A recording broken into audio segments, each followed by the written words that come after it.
Muy bien, pues vamos a seguir. Acabábamos de decir la recomendación de Pablo a Timoteo, lo que oíste de parte de mía mediante muchos testigos. Esto encarga a hombres fieles que sean idóneos para enseñar también a otros. Y ahora nos metemos en lo que es la gran comisión y la saturación estableciendo iglesias.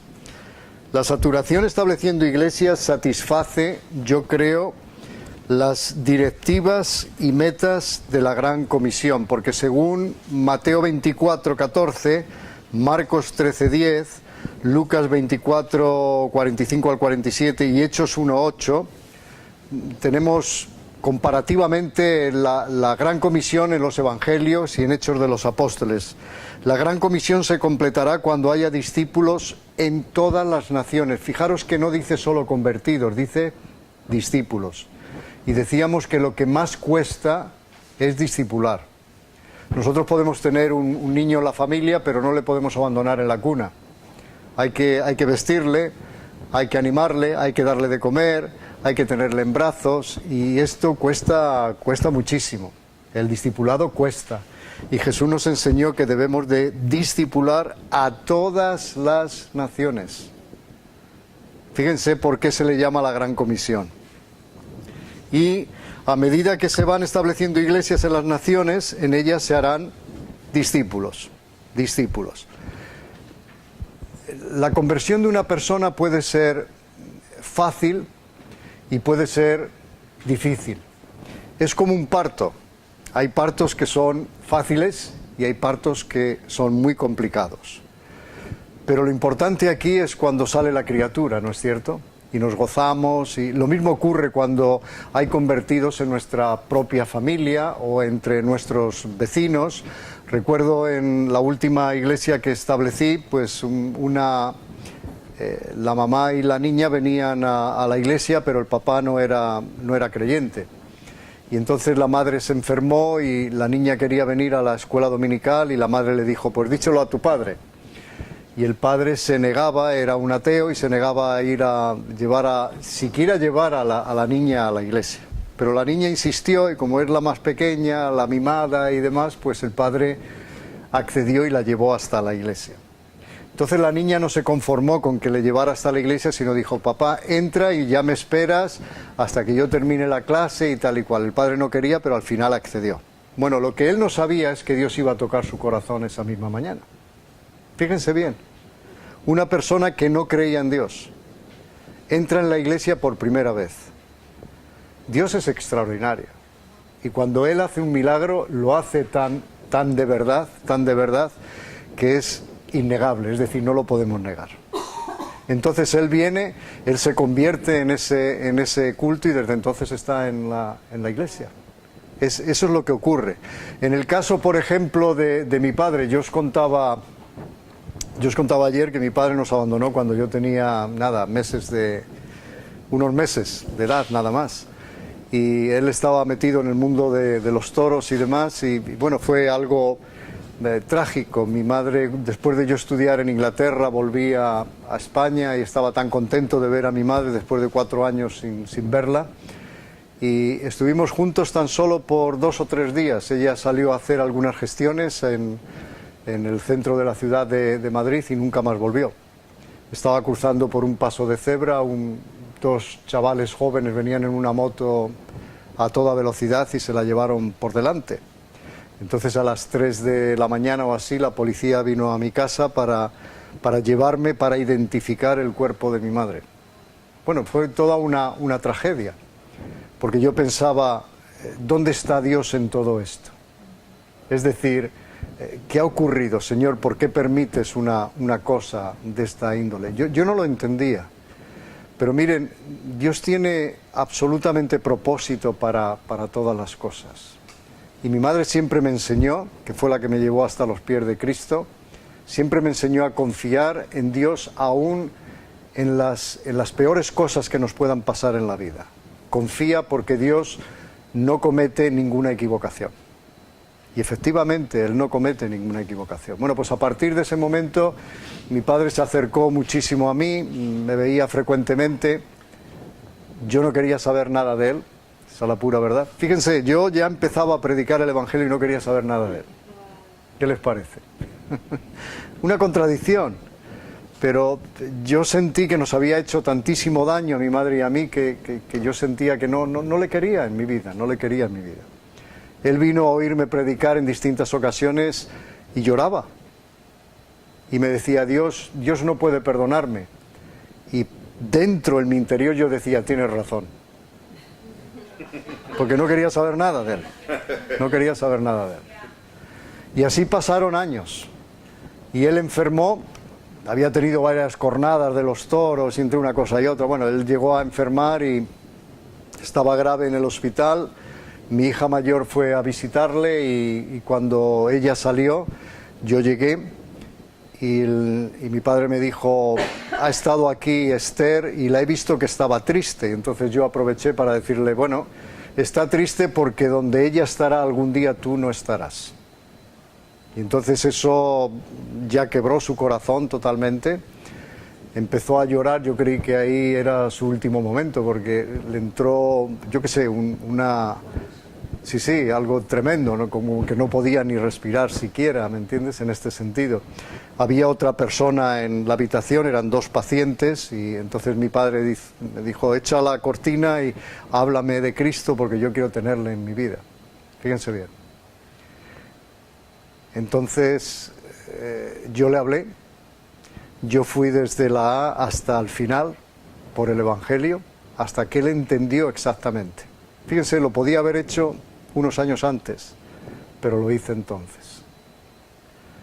Dios tocó también mi corazón.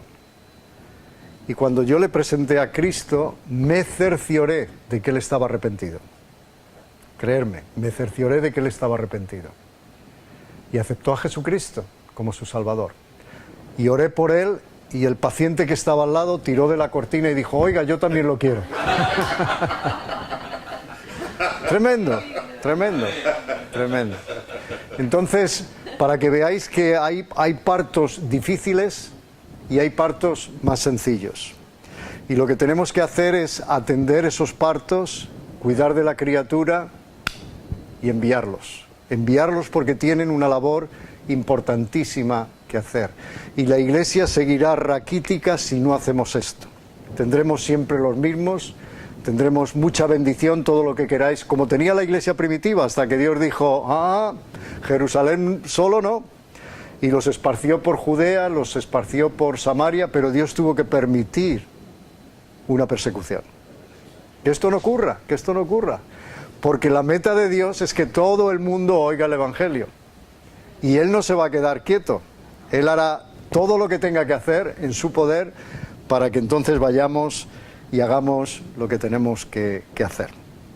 Así que la saturación estableciendo iglesia la tenemos aquí en los 4 evangelios. Y a medida que se van estableciendo iglesias en las naciones, en ellas se harán discípulos. Se harán discípulos. Y qué bonito es cuando en una nación surgen discípulos y más discípulos y Dios manda hasta un avivamiento, como ha ocurrido en tantísimos lugares. Recuerdo en Buenos Aires que estuve predicando, me parece que fue un fin de semana largo y habían alquilado como una especie como un anfiteatro de estos al aire libre, era como un polideportivo. Y bueno, el avivamiento de Dios estaba ahí, en Argentina. Y recuerdo de que a mí me habían dicho que yo creí que solo iba a predicar en un culto, y eran 2 seguidos o 3 seguidos. Y cuando terminábamos uno, salíamos a la calle y había ya una fila de gente esperando para entrar. Y aquello llenaba prácticamente el polideportivo unas 15.000 personas, aproximadamente.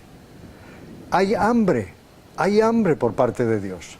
Ahora, cuando Dios se mueve en un país, fíjense si se necesitan discípulos. discípulos entrenados, discípulos adiestrados. ¿Por qué? Porque cuando Dios toca un país de esta manera, son muchísimas las personas que llegan a conocerle y tienen que ser discipuladas. Por lo tanto, cuando ya empezamos en una pequeña iglesia a hacer discípulos, ya sabemos lo que tenemos que hacer, ya estamos adiestrando, ya tenemos adiestradores, pero cuando nos pilla de sorpresa, qué poco podemos hacer. Qué poco. Entonces nos entran las prisas, ya no sabemos qué hacer, qué paso damos ahora, qué no hacemos, qué hacemos, y mucha de esta gente a lo mejor que Dios ha mandado o ha metido en su iglesia se nos pierde ahí mismo, se van a otro sitio. ¿Por qué? Porque no son atendidas como es debido. Y ser atendidos debidamente es ser discipulado, como dice la palabra de Dios. Ahora, ¿qué es una nación? La palabra griega para nación es eknos. Y es la palabra de la cual procede el término étnico. Un grupo étnico es aquel conjunto de personas unidas por su lenguaje, por su cultura y por sus costumbres, naturalmente. Ahora, dentro de sus fronteras, un país puede contener varios grupos étnicos. Por ejemplo, en España tenemos varios grupos étnicos. Uno de ellos son lo que llamamos gitanos. Y es un grupo numeroso. Y hace unos años Dios hizo una labor entre ellos asombrosa, pero asombrosa. Empezaron a convertirse, pero cientos y cientos y cientos de esta etnia. Y hoy en día tienen iglesias, pero que muy numerosas en España. Y todo prendió en Alemania, que siguió en Alemania, creo que de Francia luego pasó a Italia y al final a España. Solo con esta etnia, los gitanos.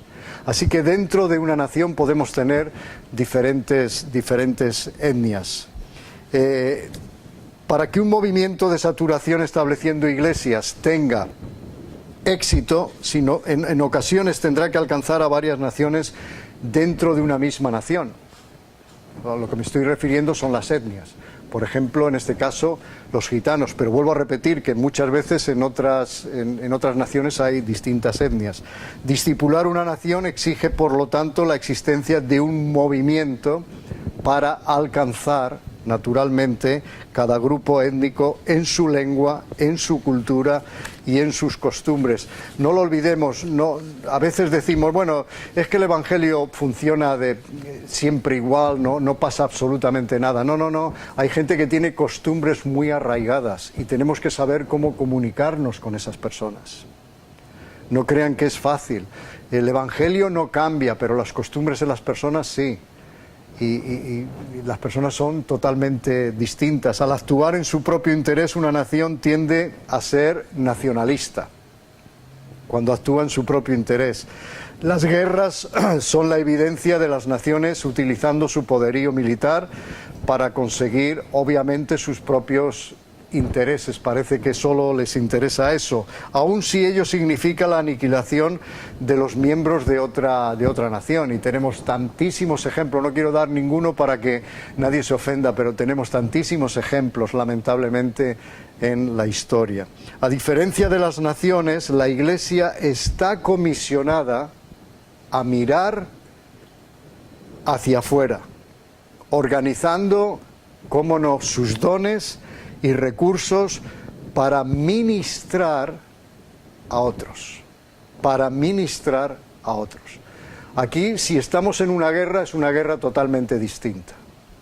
Es una guerra contra el enemigo y sus huestes, que no desean que los hombres, que las mujeres, que los niños, que los jóvenes oigan el Evangelio.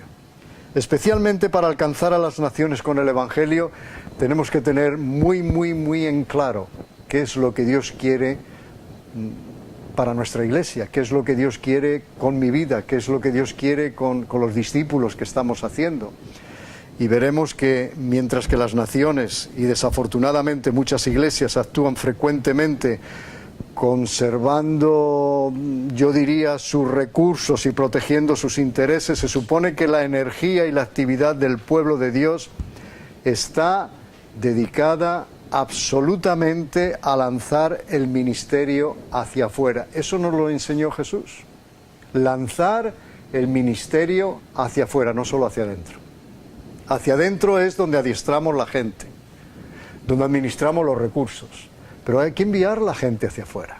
Es todo un ejército que tenemos adiestrado, pero no lo usamos para nada. Y claro, la gente se está muriendo ahí fuera. La gente está pidiendo, ¿hay algún cambio? La gente está pidiendo, ¿hay algo nuevo? La gente está absolutamente vacío, como decía una gran mística que era Teresa de Jesús allá en España, que en todos nosotros hay un vacío en el corazón que solo puede ser lleno con la persona de Jesucristo. La gente a veces no sabe eso y lo que hace es llenarlo de un sinfín de cosas que no satisfacen. Creen que eso les va a satisfacer, creen que el materialismo les va a satisfacer, creen que el hecho de tener una familia les va a satisfacer, creen que el hecho de tener un buen trabajo les va a satisfacer, para luego se encuentran que eso no satisface.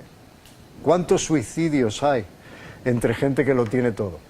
Que lo tiene todo. ¿Por qué? Porque hay un vacío en el corazón y ese vacío solo puede llenarlo la persona de Jesucristo. Y es como la onda de un pastor girando vertiginosamente para lanzar una piedra con enorme fuerza hacia el exterior. Así debe de ser la iglesia. Según Mateo 16, 18, es el mismo Jesús quien edifica a su iglesia. Y los fundadores de iglesia son, digamos, sus colaboradores en el trabajo que el mismo Señor está realizando. Somos colaboradores en el trabajo que el mismo Señor está realizando. Y es interesante, ciertamente, que trabajar juntos, junto a Jesús, junto al Señor Jesucristo, yo creo que debería hacernos confiar en que estamos involucrados en una gran tarea, no solo por su magnitud, sino porque el gran edificador de la iglesia está con nosotros mientras trabajamos. Es decir, no estamos solos, Él está ahí. Él está más interesado que tú y que yo en que el mundo conozca. Más que tú y que yo, en que el mundo conozca.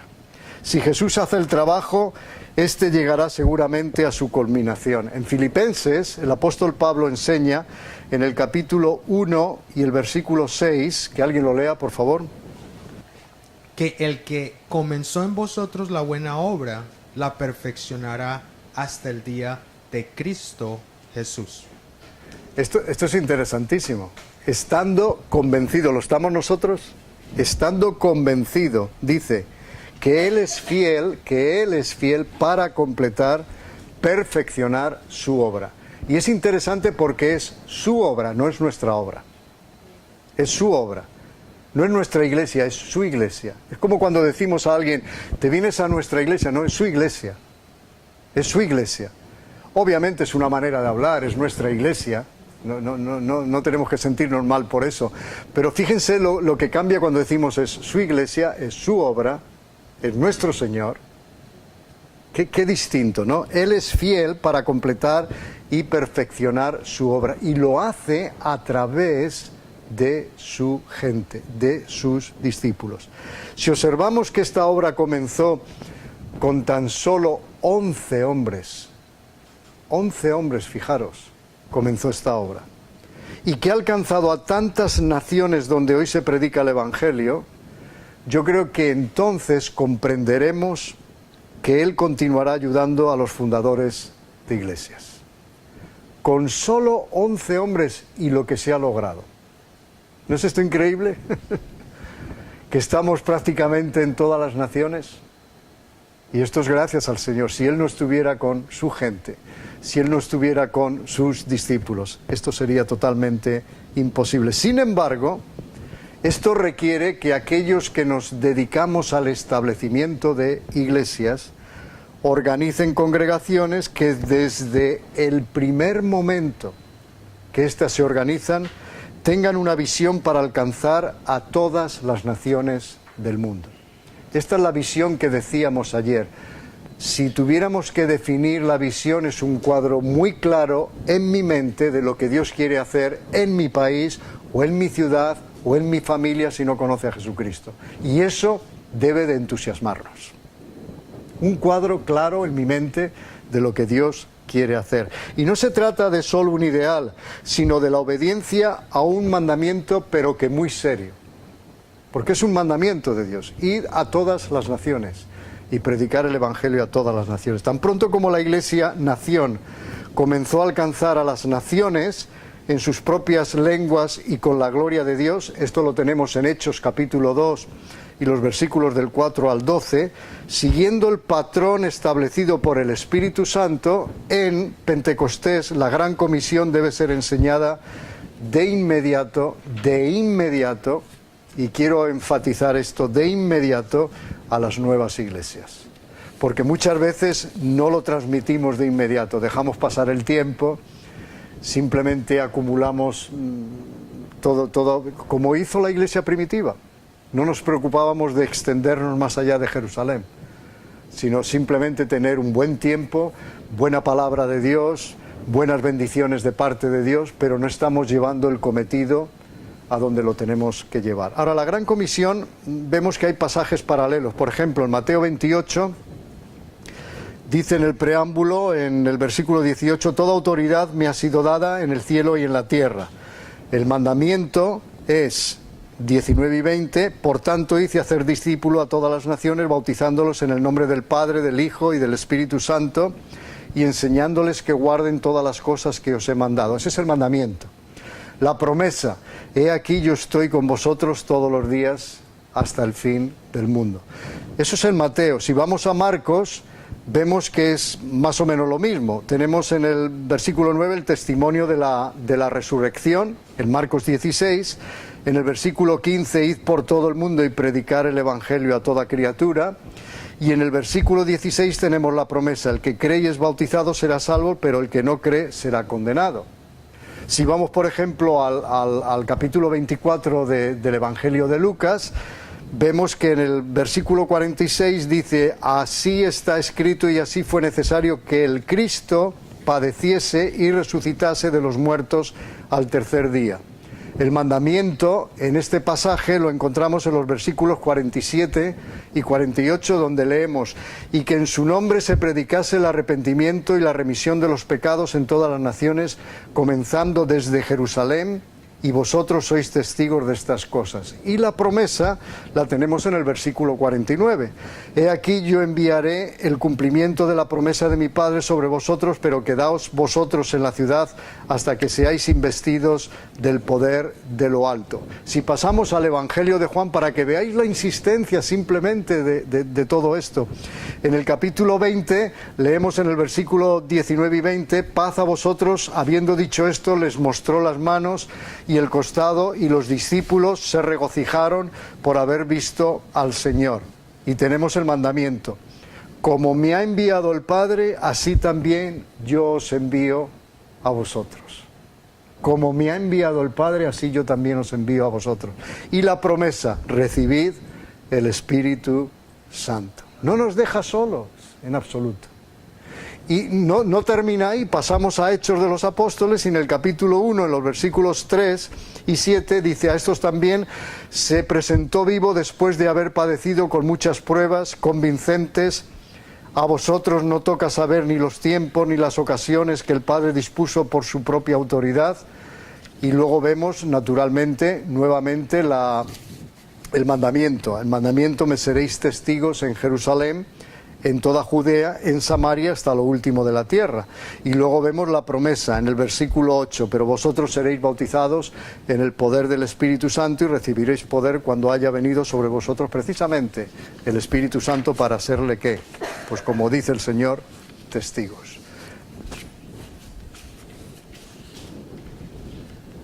La iglesia cree que está sola, y Jesús dijo que no nos iba a dejar huérfanos, sino que nos dejaría el Espíritu Santo, y que Él iba a hacer las obras, iba a tocar las personas, iba a hacer la obra.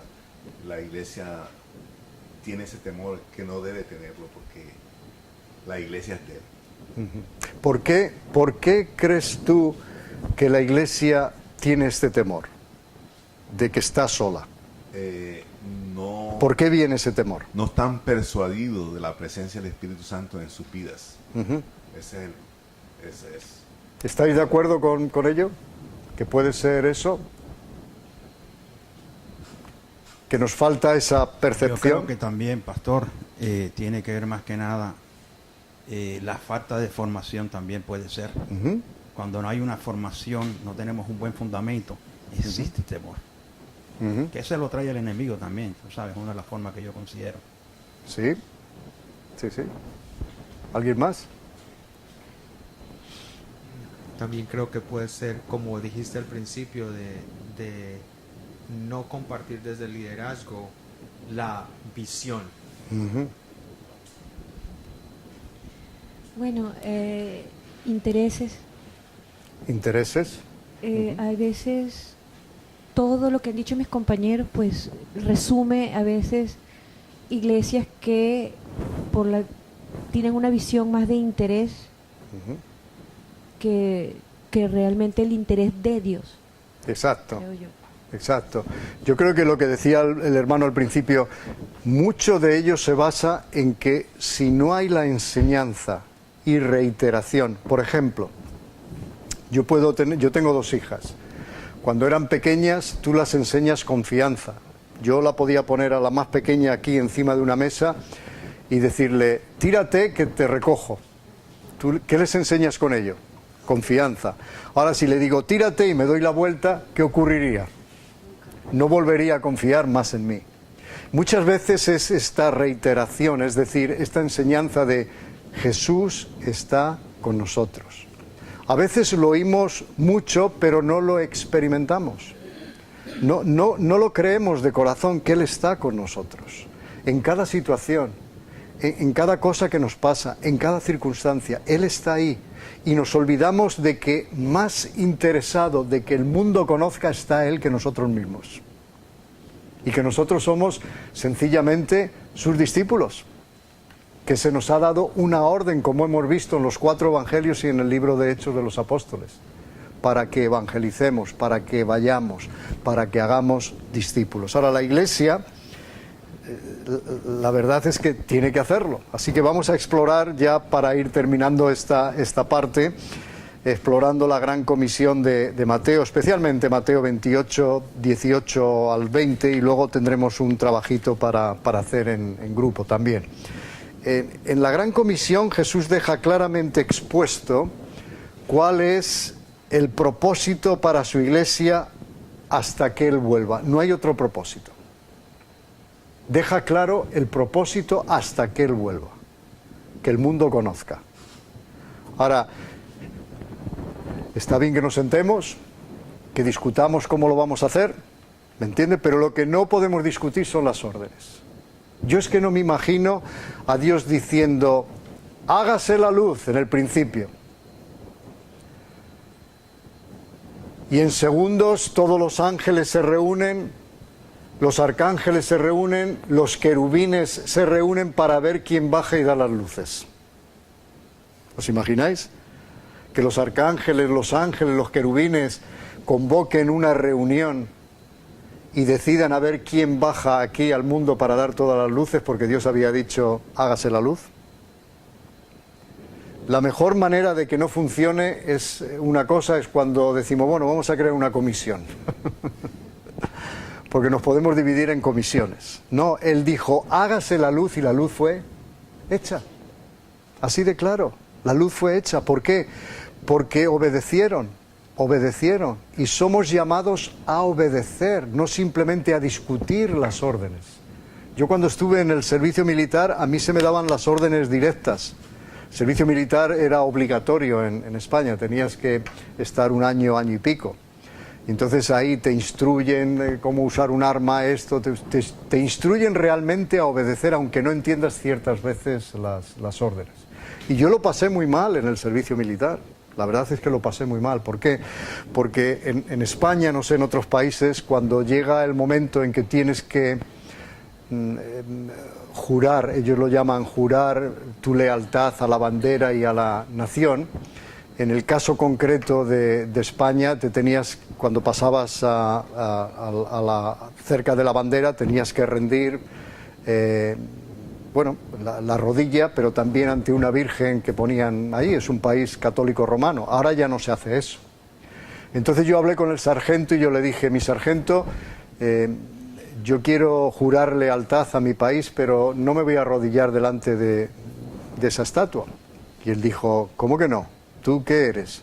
Yo dije, bueno, soy cristiano, aquí todos son cristianos. Fíjense el concepto que tiene. Todos somos cristianos. Entonces yo dije, yo era jovencito, bueno, pues me imagino que soy otro tipo diferente de cristiano. Y él no entendió lo que yo le estaba diciendo. Y él me dijo, no quiero tener problemas contigo, soldado, tú harás lo que todos los demás hagan. Y estábamos en un campo de aviación para jurar lealtad a la bandera y a la nación. Éramos 3.000 soldados. Estábamos en ese campo. Es un acto bonito donde toda tu familia viene, familiares, aquello se llena de gente. Bueno, yo estaba allí entre 3.000 soldados con un arma, esperando el sonido de la trompeta. Esa era la señal para todo el mundo, clavar la rodilla en tierra, ¿me entiendes? Y delante de la Virgen. Bueno, a mí me entró un tembleque tremendo porque yo sabía lo que tenía que hacer, pero no quería hacerlo. ¿Te has encontrado en una situación así? Donde sabes lo que dice la Biblia claramente, donde tú sabes lo que debes de hacer, pero tienes un gran temor de hacerlo.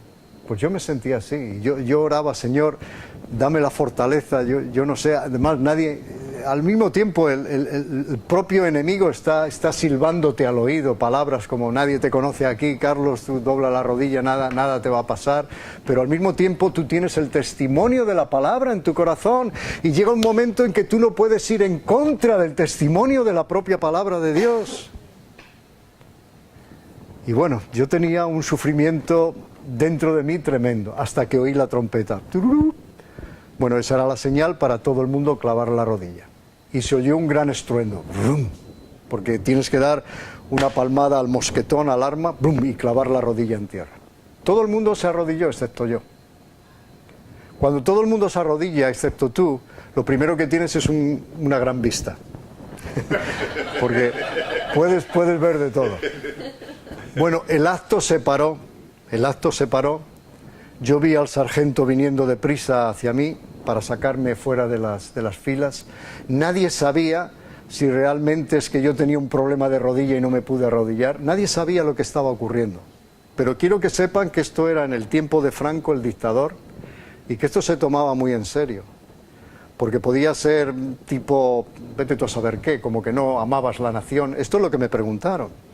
Entonces el sargento me llevó hacia un hangar donde se meten los aviones y ahí me golpeó hasta que me hizo sangrar por toda la nariz, etcétera, etcétera. Esto es lo que antes se hacía. Y él dijo, te dije que ibas a tener problemas, y los tuve. Bueno, al cabo de media hora, cuando ya terminó todo el acto, me dijo el teniente quiere verte. Fui a ver al teniente, el teniente me preguntó, soldado, ¿por qué no se arrodilló usted? Yo le dije, porque soy cristiano. ¿Qué quiere usted decir con eso? Le tuve que decir lo que yo creía que era un cristiano. Dios me dio oportunidades de testificarle. No me entendió tampoco, me dijo, el capitán quiere verte. Fui a ver al capitán, el capitán me hizo la misma pregunta, así hasta el coronel y más tarde al mismísimo general. Y el general me llamó hijo, ¿cuál es el problema contigo? Y yo le dije, ninguno, mi general. Entonces, ¿por qué no se ha arrodillado? Y yo le dije, bueno, porque soy cristiano. Y él dijo, todos aquí son cristianos. Digo, bueno, soy un cristiano diferente. Pero ¿os dais cuenta? Tienen un concepto totalmente distinto al que nosotros tenemos de lo que es un cristiano, que es un seguidor de Jesucristo. Un seguidor de Jesucristo. Y entonces el hombre me dijo, bueno, pero ¿tú amas a tu país? Sí, mi general, claro que amo a mi país. ¿Amas la bandera? Claro que amo la bandera. ¿Y no te importaría jurar lealtad a la bandera de tu país ahora sin tenerte que arrodillar? Y digo, sí señor, aunque me tenga que arrodillar, pero no delante de una imagen, no me importa si es María, si es José, si es quien sea, no delante de una imagen. Y entonces delante del general, del coronel, del capitán que estaba ahí, inclusive del capellán que había, que vino para ver qué es lo que ocurría conmigo, juré bandera, juré lealtad a la bandera y al país. Pero veis, en mi propio país, los 47 millones de personas que viven ahí siguen creyendo que el cristianismo es una religión. Y el cristianismo no es una religión, es una experiencia personal con Jesucristo.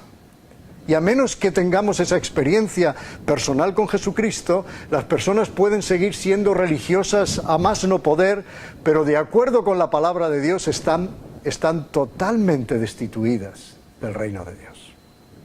Y no lo entienden, no lo entienden. Pero por eso estamos aquí, para hacer entender a los demás lo maravilloso que es seguir a Jesucristo. Yo no sé si alguna vez cantaron ese corito que dice: he decidido seguir a Cristo, he decidido seguir a Cristo. Pues es una verdad, he decidido seguir a Cristo y nadie me va a volver atrás, absolutamente nadie me va a volver atrás. Bueno, ellos dijeron que lo iba a pasar mal, pero no lo pasé tan mal. De ahí me trasladaron a las oficinas centrales de aviación en Madrid. Ahí estuve a las órdenes de un coronel. Él venía, firmaba unos papeles, después de la firma de los papeles que yo le preparaba y demás, me dejaba libre y yo ya pude seguir inclusive con mi ministerio cuando creí que no iba a tener ni siquiera tiempo para ello. Así que no os preocupéis, Dios está en cada situación, en cada circunstancia, Él sabe todo. Él es quien nos dice hacer discípulos a todas las naciones. Y Él va a hacer lo posible, y está en sus manos el hacerlo, para que tú y yo podamos hacer la labor, que es la labor más importante y que hasta los mismísimos ángeles desearían hacer, pero que Dios no les deja hacerlos porque, entre otras cosas, ellos no tienen la experiencia de la redención. No pueden comunicar a los demás lo que es recibir a Jesucristo como Salvador y Señor.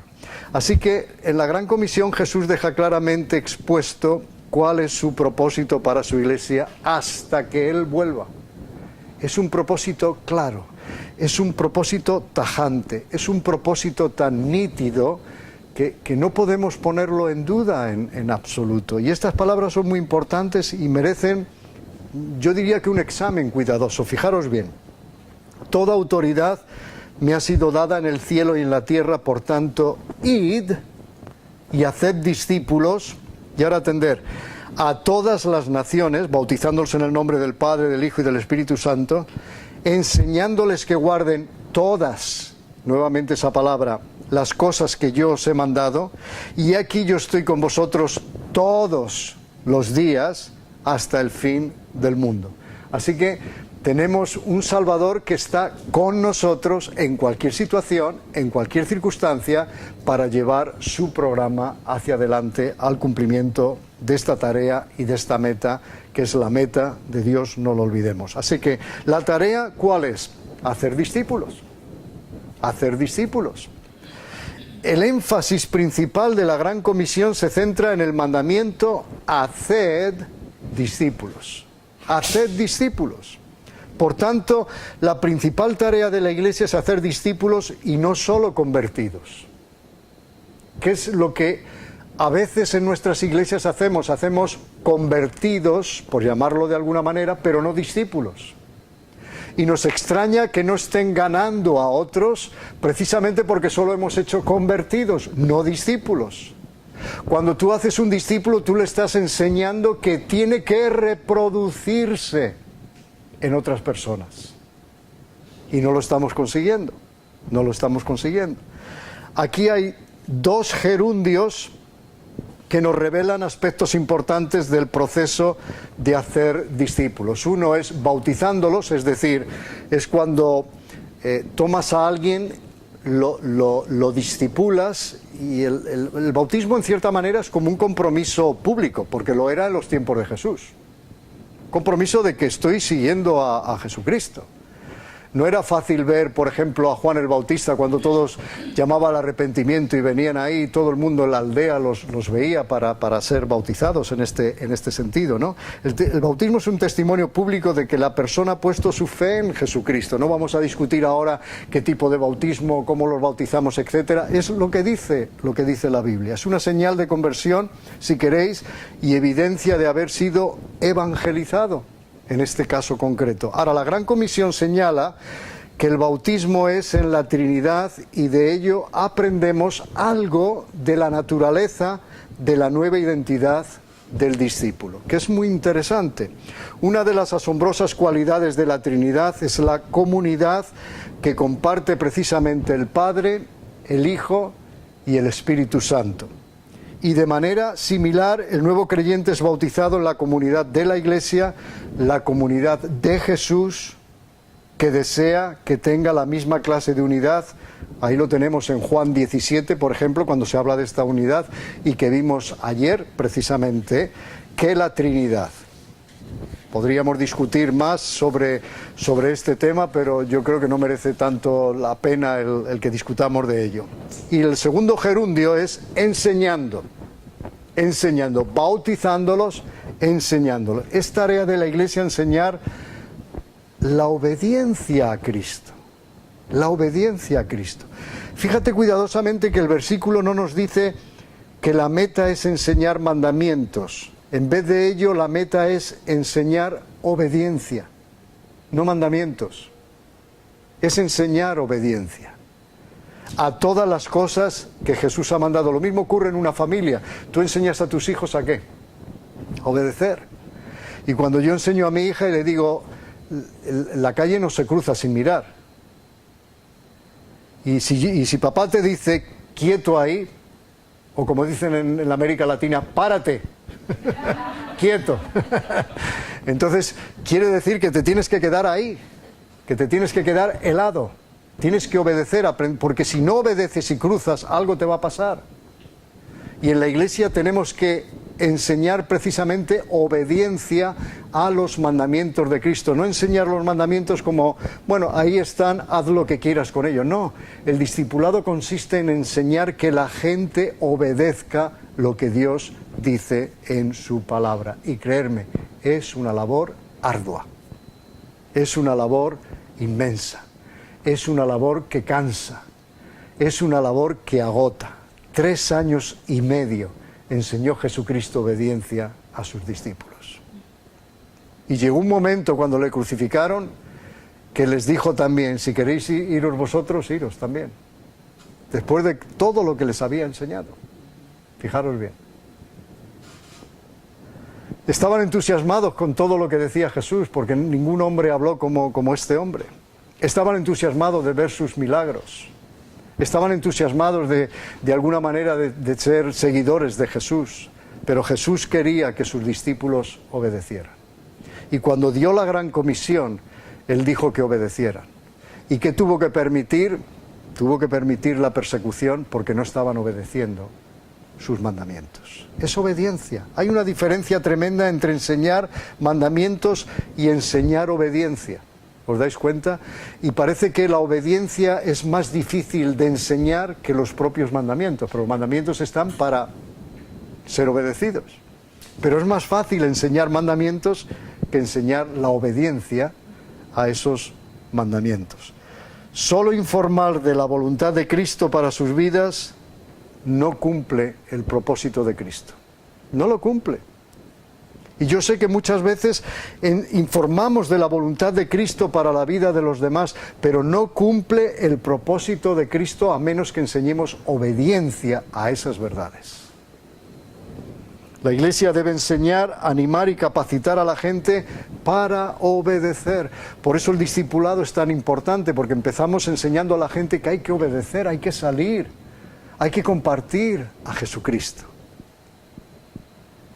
Hay algo que os leeré en otro momento que es clave en esto de cómo a veces enseñamos, pero no a obedecer ni siquiera a compartir. Fíjate además que ellos deben ser enseñados a obedecer todas las cosas que os he mandado, dice el Señor. A obedecer todas las cosas que os he mandado, lo que significa que las iglesias deben enseñar la obediencia a toda la voluntad de Cristo sin omitir nada. Sin omitir nada. Porque a veces tenemos compasión inclusive de las personas que estamos discipulando y omitimos cosas de la enseñanza de Jesucristo para que no se sientan obligados a obedecerla. No. ¿Por qué vamos a omitir cosas? ¿Se recuerdan lo que nos enseña la palabra de Dios? Dicen, como aquellos que tienen por costumbre, por ejemplo, no reunirse. Aquellos que tienen por costumbre, bueno, si enseñamos que esto no debe ser una costumbre, Debe ser una obediencia a Jesucristo cuando nos reunimos con los hermanos para alabar, adorar al Señor, para recuperar fuerzas, para salir de la iglesia, vamos, llenos de poder y con una capacidad y con una visión y con una renovación en nuestras vidas espirituales, que somos capaces de comernos el mundo. Como decía el hermano ayer, precisamente lo que estamos perdiendo es ese amor, ese primer amor del cual el Señor se queja, que habéis perdido vuestro primer amor, que quiere decir pasión. Y todos lo hemos comprobado infinidad de veces. Qué bonito es cuando dos personas se enamoran. Parece que todo se mira de color de rosa, ¿no? No hay nada, yo diría que encontramos mal en la persona de la cual estamos enamorados. Somos capaces de desvelarnos horas para ir a buscar a esa persona que amamos, hablarla por teléfono. Yo me recuerdo con mi hija cuando estaba enamorado del que hoy es mi yerno, o mi yerno de mi hija. Y a veces llamaba a mi yerno por teléfono y yo le decía, Esther, que tengo yo que hablar, espera papá, ya que y seguían hablando. Luego me enteré que él decía, cuelga tú, y ella decía, no, cuelga tú, mi amor, no, cuelga tú, hasta que ya digo, a ver si o colgáis o corto aquí el cable del teléfono o algo por el estilo. Es decir, cuando estamos enamorados somos capaces de cosas verdaderamente increíbles. Por eso la persona que llega a conocer a Jesucristo y está siendo discipulada está en su primer amor, es capaz de cualquier cosa. Y es la persona que tenemos que aprovechar. Es la persona en la cual nos volcamos para enseñarle todo aquello que le va a motivar, que le va a hacer ser una persona verdaderamente usada por Dios. ¿Y cuántas veces desaprovechamos esa ocasión? Ahora, no es suficiente la obediencia parcial, que puede tan fácilmente hacerse la norma en una iglesia. En vez debemos buscar constantemente las Escrituras y preguntándonos también constantemente, ¿hemos obedecido todo lo que aquí está escrito? ¿Y cómo podemos obedecer más fielmente cada mandamiento dado por Dios? ¿Cómo podemos obedecerle más fielmente cada mandamiento dado por Dios? Y luego vemos lo que es el alcance. El alcance que nos presenta Cristo en la Gran Comisión es todo. La Gran Comisión no era un plan temporal para los apóstoles. No era un plan temporal, ni muchísimo menos. La reiteración de la palabra, fijaros bien aquí, todo. Toda autoridad, toda nación, todas las cosas que os he mandado y todos los días indican una aplicación de largo alcance, de larguísimo alcance. No era algo temporal, no era algo en lo cual nosotros podemos pensar, bueno, durante un tiempo voy a hacer esto y ceso. No. Dios te cesará cuando Él quiera. Yo no creo en una jubilación en el ministerio. Dios te jubilará en su momento debido. ¿Te das cuenta? Siempre pensamos, el mundo piensa de esa manera, ay, cuando esté jubilado, pero ¿cuántos se han jubilado y como no hacen nada se mueren a los 2 días? ¿No es mejor trabajar? Podemos darnos, a lo mejor no podemos llevar el mismo ritmo, eso estoy de acuerdo, pero podemos hacer ciertas cosas ayudando a otras personas. Pero el caso es seguir en el ministerio. En el ministerio nos jubilará Dios, en este sentido. Y no aparece la palabra jubilación, que yo sepa, aparece jubileo, pero no jubilación. Ahora, la base del mandamiento es la autoridad de Cristo. Esto es importante. Jesús es la cabeza de la iglesia, no lo olvidemos. Y todas las cosas han sido puestas bajo sus pies. Vamos a leer lo que dice en Efesios 1, 22, 23, que alguien lo lea, por favor. Quien lo tenga. Todo sometió bajo sus pies y a él lo dio por cabeza sobre todas las cosas a la iglesia, la cual es su cuerpo, la plenitud de aquel que lo llena todo en todo. Qué interesante lo que está diciendo. Todo lo sometió bajo sus pies. Ahora él dice Pablo aquí, inspirado por el Espíritu de Dios, dice, Jesucristo es la cabeza, el cuerpo es la iglesia y todo lo sometió debajo de sus pies. Es decir, si quisiéramos mandar un mensaje al enemigo, ¿saben ustedes dónde yo lo escribiría?